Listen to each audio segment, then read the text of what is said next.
সুপ্ৰভাত বন্ধুসকল। আজি মহালয়া। আজিৰ দিনটোতে হেনো মা দুৰ্গা পৃথিৱীলৈ আহিছিল। মহালয়া আৰম্ভ হোৱাৰ লগে লগে দুৰ্গা পূজা উৎসৱ আৰম্ভণি হয়। পৌৰাণিক কাহিনী মতে দুৰ্গা দেৱীয়ে 9 দিন যুদ্ধ কৰাৰ অন্তত ৰজা মহিষাসুৰক বধ কৰিছিল।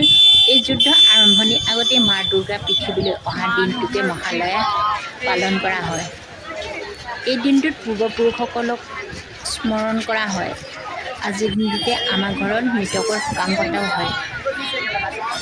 আৰু আজিৰ দিনটোতে দুৰ্গা মাৰ চকুজুৰি হেনো তৈয়াৰ কৰা হয়। দেৱীৰ কৃপা দৃষ্টি লাভ কৰিবৰ বাবে সকলো মানুহ ৰাতিপুৱা খোজ কাঢ়িবলৈ ওলাই আহে। সেয়েহে আমিও আজি মা দুৰ্গাৰ কৃপা দৃষ্টি লাভ কৰিবৰ কাৰণে খোজ কাঢ়িবলৈ ওলাই আহিলোঁ। আৰু গোলাঘাটৰ এয়া পৰিৱেশ সকলো ভালদৰে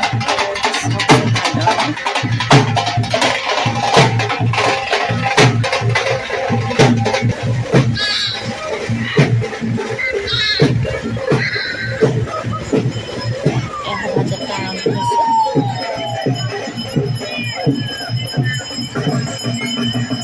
বহুত মানুহৰ সমাগম হৈছে, বহুত বেছি।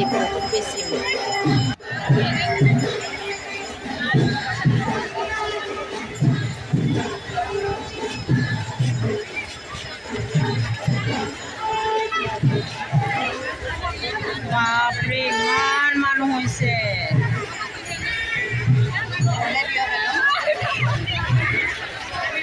যেনিয়ে চাই তেনিয়ে মানুহে প্ৰায়বিলাক মানুহে ওলাই আহিছে ঘৰৰ পৰা। মানুহ হৈছে দেই, মহালয়া সাংঘাতিক ধৰণৰ মানুহ হৈছে। কিন্তু আমি অৱশ্যে 5 বজাতে ওলাই গৈছোঁ, দেৰি হ'ল আজি যোৱা। ইমান মানুহ।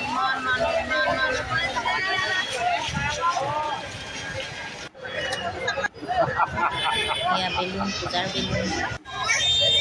ইফালে গণেশ বাবাক ইয়াতে ৰখা হৈছে।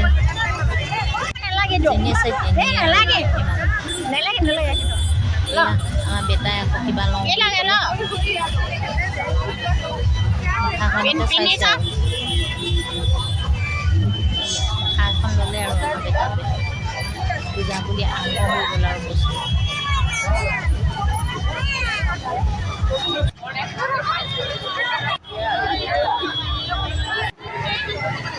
গণেশ বাবাই সকলোকে আশীৰ্বাদ দিছে।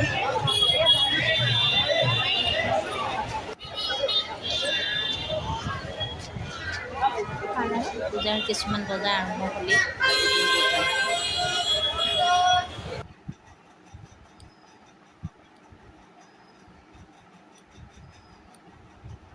এয়া আমি কেইজনী ৰাতিপুৱাই ওলাই গৈছিলোঁ।